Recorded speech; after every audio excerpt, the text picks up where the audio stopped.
y lo que la gente se pregunta, que es lo más importante para nosotros. Y para resolver esas dudas, lo hacemos de la mano de personas autorizadas. Doctora Fernanda Hernández, buenas noches. La saludo junto a sus invitados esta noche. Juan Roberto, muy buenas noches. Aquí seguimos llevando información clara, oportuna y transparente sobre un virus del cual estamos aprendiendo todos los días, para tomar también los aprendizajes de países que viven un momento diferente del brote, para resolver sus inquietudes y ante todo para seguir haciendo ese llamado a la acción responsable, a la solidaridad, no al pánico. Esto es algo supremamente importante. Cada uno, desde su nivel individual, colectivo, gubernamental, laboral, puede hacer mucho y tal vez el mayor reto que enfrentamos en este momento es hacerlo de manera coordinada. Saludo a nuestros invitados de esta noche, al doctor Carlos Álvarez. Él es médico infectólogo, es magíster en epidemiología clínica, doctor en ciencias biológicas, profesor de la Universidad Nacional, expresidente de la Asociación Colombiana de Infectología. También al doctor Edwin Silva, médico infectólogo de la Clínica Chayo, profesor de la Universidad de La Sabana y miembro de la Asociación Colombiana de Infectología. Las dos, muy buenas noches, gracias. Y la primera pregunta puntual, ¿cuál es la mayor lección aprendida hasta este momento? Buenas noches, Fernanda. Yo creo que la mayor, para mí, la experiencia es que entre todos podemos, que si trabajamos en conjunto, la sociedad, pues vamos a lograrlo. Y eso es lo que nos ha mostrado China, que nos toca poner cada uno un granito de arena. Hay un sacrificio importante, cada uno nos va a empezar a cambiar la vida, o ya nos la está cambiando, porque es la única manera de poder lograr superar esta etapa y esta pandemia. Creo que se puede hacer, lo han mostrado y vamos a seguir trabajando en conjunto. Tenemos medidas para protegernos. Doctor Silva, ¿cuál es su principal lección? Yo creo que las sociedades han entendido en su conjunto que la vida es un valor supremo. Los tomadores de decisiones a nivel global han entendido que todas las decisiones que se tomaron en un principio para proteger los mercados, para proteger la economía, están saliendo a la postre más costosas. Son las vidas las que sostienen los mercados, no los mercados los que sostienen las vidas. Entonces, esa debe ser como el principio rector que debemos seguir: proteger las vidas, proteger a los vulnerables, ser solidarios en un momento de crisis y, por supuesto, no tener miedo. Yo creo que lo más importante es que debemos enfrentar el pánico como sociedad con acciones solidarias y con hechos claros y contundentes. Un llamado a la solidaridad, un llamado a la creatividad y al trabajo coordinado. ¿Qué significa este aislamiento? ¿Qué tanto impacto puede tener, doctora Fernanda? ¿Qué dicen sus invitados? Juan Roberto, sin duda estas son medidas que cambian la cotidianidad, que tienen un impacto en el día a día, pero son totalmente necesarias y pertinentes porque hay que romper la cadena de transmisión del virus. ¿Y eso cómo impacta precisamente en lo que mencionaba ahorita el alcalde, y es en la expansión? Y hay unas curvas que las personas han estado viendo en las redes sociales. Sí, muy clave tener en cuenta que, como muestra el gráfico del aplanamiento de las curvas, que se ve y se ha vuelto muy popular, en el cual ustedes pueden ver cómo la curva roja es lo que pasa si nosotros no hacemos nada. Es decir, es obvio que va a seguir apareciendo casos, cada vez más y más casos, pero lo que queremos o lo que pretende todo el mundo, y es lo que tenemos que hacer entre todos, es tratar de cambiar la curva roja por la curva azul. Es decir, cuando nosotros hacemos las medidas de aislamiento, hacemos el lavado de manos, hacemos todas las otras cosas que hemos venido diciendo, toser en el codo, ponerme tapabocas si tengo síntomas respiratorios, es lo que hace la diferencia, qué tan baja y qué tan larga va a ser la curva azul. Porque lo importante es, vamos a enfermarnos, pero probablemente si lo hacemos todos al tiempo, si todos consultamos al sistema de salud, consultamos a nuestras clínicas y hospitales al tiempo, probablemente lo que vamos a ver es que probablemente no vamos a tener suficientes camas y vamos a tener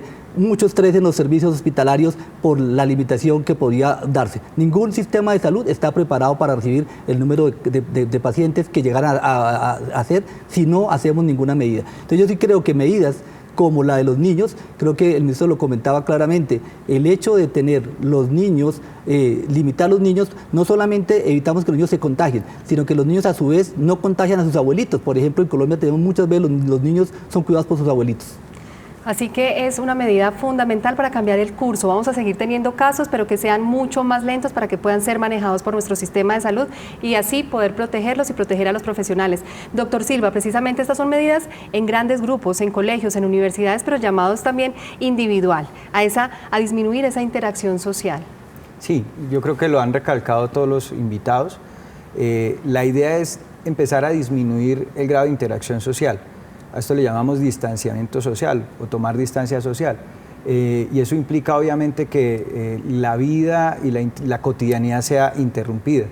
La contención probablemente se está intensificando, pero ya estamos viendo algunas actividades que llamaríamos de mitigación, que implican no solamente contener las cadenas de transmisión iniciales a partir de los casos que importamos, sino ya probablemente mitigar la transmisión que tenemos en la población que no estamos siendo capaces de vigilar. Entonces, son dos conjuntos de medidas que deben combinarse. En este momento debe tener mucho compromiso la ciudadanía en torno a entender que ya es un momento para guardarnos, para recogernos, para empezar a disminuir nuestra movilidad. Frecuentemente preguntan, ¿este es el momento de viajar? Pues este no es el momento de movernos, este no es el momento de viajar, este no es el momento para tener grandes ejercicios de desplazamiento. De hecho, incluso localmente es una invitación a todas las familias a empezar a guardarse. La idea es que nosotros podamos acudir a las diferentes plataformas, por ejemplo, de teletrabajo. Cada empleado puede consultar con su jefe si tiene la posibilidad de habilitar eso, y obviamente estas medidas se hacen de manera gradual, de tal forma que la sociedad pueda adaptarse a ese cambio de una manera lo menos traumática posible. Las personas han escuchado recomendaciones como eventos de menos de 1.000 personas, de menos de 500 personas, pero no, este es un llamado definitivamente a tomar la iniciativa.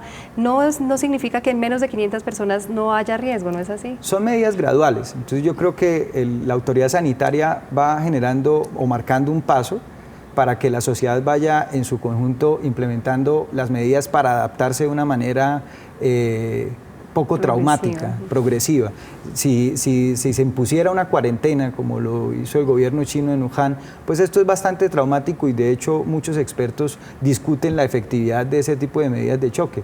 Probablemente es más importante estas medidas progresivas de distanciamiento social que se hacen con todo un protocolo y con todo un manual que se sigue para precisamente permitirle a la población tener la capacidad de respuesta. Doctor Álvarez. Sí, de acuerdo. Yo creo que el tema tampoco es que esperemos que el gobierno nos dé si es 51 o 101 o 100, sino que normalmente ya tenemos que entender que entre menos estemos expuestos, menos estemos en aglomeración, pues menor riesgo tenemos. Y entonces, a veces por la necesidad no podemos hacerlo, pero cada vez que lo podamos hacer, no porque nos lo coloque la alcaldía o el gobierno, tenemos que hacerlo de forma voluntaria y empezar a nosotros mismos a promover. Si yo soy el que tengo que hacer una reunión, pues evito hacer la reunión. Y me parece importantísimo algo que comentaban los alcaldes, no es vacaciones, sino realmente es aislamiento, es decir, las personas tienen que quedarse trabajando aisladas en el buen sentido, de quedarse en su casa y seguir trabajando, no es para salir a los centros comerciales, no tengo clase, ahora voy a hacer otras cosas, realmente es evitar este tipo de actividades, porque justamente es lo que queremos, que haya menos espaciamiento o haya más espaciamiento social.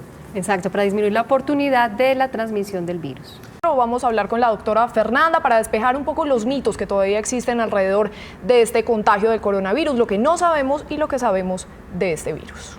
Sin duda, enfrentar esta situación requiere de múltiples medidas como las que hemos venido escuchando, y acabamos de escuchar a la ministra de Transporte detener el ingreso de casos importados, porque tampoco se puede bajar la guardia en ese frente, doctor Silva. Estamos presenciando la intensificación de esta etapa de contención. La contención implica identificar todos los casos que estamos importando y las cadenas de transmisión que se generan. Entonces no tiene ningún sentido, y además se vuelve inalcanzable el objetivo de la contención si nosotros no cerramos esa llave de importación de casos. Entonces este era el momento, de hecho, pues muchos sectores estaban pidiendo esta medida, creo que todos la abrazamos con muchísimo regocijo, porque evidentemente todos queremos y tenemos la esperanza en lograr una fase de contención que sea efectiva. Y por eso es que ese trabajo articulado es tan importante, y precisamente dentro del llamado que hemos estado haciendo al cambio de hábitos hay algo muy importante, y es el uso que damos a los servicios de urgencias. Hemos repetido de manera insistente: síntomas respiratorios leves, quédese en casa. ¿Qué son síntomas respiratorios leves y qué significa quedarse en casa, doctor Álvarez? Sí, los síntomas respiratorios leves, cuando empieza a tener alguna sensación de malestar y un poquito de tos en la garganta, irritación, un poquito de tos y moquitos que empieza a molestarme, un poquito de congestión nasal, que es como la sensación que uno siente como pesada la nariz. Eso es los síntomas leves, y eso me obliga a quedarme en casa, pero quedarme en casa es tratar de utilizar tapabocas, hasta donde sea posible estar en un cuarto independiente donde haya ventilación, y si no puedo hacerlo, que estar a 2 metros de distancia de los demás miembros de mi familia. Lavarme frecuentemente las manos con agua y con jabón. El coronavirus se llama coronavirus porque tiene una corona que tiene grasa. Cuando uno le echa jabón, disuelve esa corona y se desaparece. Entonces puede ser agua y jabón, y adicionalmente lavar las superficies donde he estado tocando el teclado del computador, porque puede ser que sea un teclado que comparta la familia, o puede ser que haya algunos puntos comunes. La vajilla o la loza, también lavarla con agua y con jabón. Es importante, el virus se muere con agua y con jabón, y por eso, además del aislamiento, que puede ser la otra forma de transmitir. Y dentro de esos cuidados en casa también es fundamental estar atentos a señales de alarma que nos indiquen que ya puede haber algún tipo de complicación. Y aquí hay algo clave que nos debe quedar muy claro. ¿Cuáles serían esas señales de alarma, doctor Silva? Sí, una amplia mayoría de pacientes van a tener síntomas leves, enfermedad leve, y por eso yo quisiera recalcar que utilicemos las líneas de atención para que sean profesionales de la salud los que puedan evaluar esos síntomas, orientar las decisiones que está tomando la familia en torno a la presencia o no de signos de alarma, y se han dispuesto de manera masiva. Pero para cualquiera que tengamos en criterio la presencia de fiebre, especialmente fiebre persistente, de postración, de la sensación de estar muy enfermos, de que esto nos está pegando muy duro, y mucho más, pero sobre todo, y lo más importante, pero ideal no esperar a eso, la presencia de dificultad respiratoria. Es muy fácil identificarla, por ejemplo, cuando subimos las escaleras de un piso a otro y de una vez identificamos que nos faltó el aire para hacer ese ejercicio leve que no debería producirnos ningún tipo de fatiga, y lo sentimos. Esos son síntomas para consultar de inmediato. Fiebre, que estamos hablando de ¿cuánto? 38 grados, es bien importante. Lo que sí deberíamos tener todos en la casa es un termómetro. Gracias. Si yo tengo más de 3 días con una temperatura por encima de 38, ese es un signo de alarma. Para este o para cualquier virus, y eso debe obligar en este momento a hacer la llamada telefónica como plantea el doctor Edwin. Le recordamos, temperatura por encima de 38 grados centígrados por más de 3 días, dificultad para respirar o ahogo, son señales claves de alarma que deben llevar a consultar. No importa si es por un coronavirus, si no es por coronavirus, en este momento hablamos de señales de alarma en general para cualquier sintomatología respiratoria. Les recuerdo, en nuestro país van 34 casos confirmados. La Organización Mundial de la Salud confirmó que el epicentro de esta epidemia en este momento se trasladó de China a Europa. Lo podemos controlar entre todos. Sabemos que el número creciente de casos causa temor. Recuerden, van a seguir aumentando, así que dejemos que sean las autoridades las que cuenten casos y nosotros focalicémonos en lo que debemos hacer. Doctor Silva, 80% de los casos son leves y aquí hay un llamado muy importante. Equilibrio. No podemos subestimar el gran riesgo que estamos enfrentando, pero tampoco podemos permitir que el pánico nos marque la agenda y las conductas. La gran mayoría de personas van a tener síntomas leves, síntomas que son indistinguibles de los de una gripe. Luego no vamos a poder distinguir si tenemos COVID o no. Por eso debemos protegernos y proteger a los demás. Nosotros debemos permanecer en casa, utilizar las líneas de atención, no atestar los servicios de salud, y siempre con la presencia de signos de alarma, ahí sí acudir a los servicios de hospitales. Doctor Álvarez, rápidamente su llamada. Sí, no somos nosotros, entonces ¿quién? Si no es esto, ¿ahora cuándo?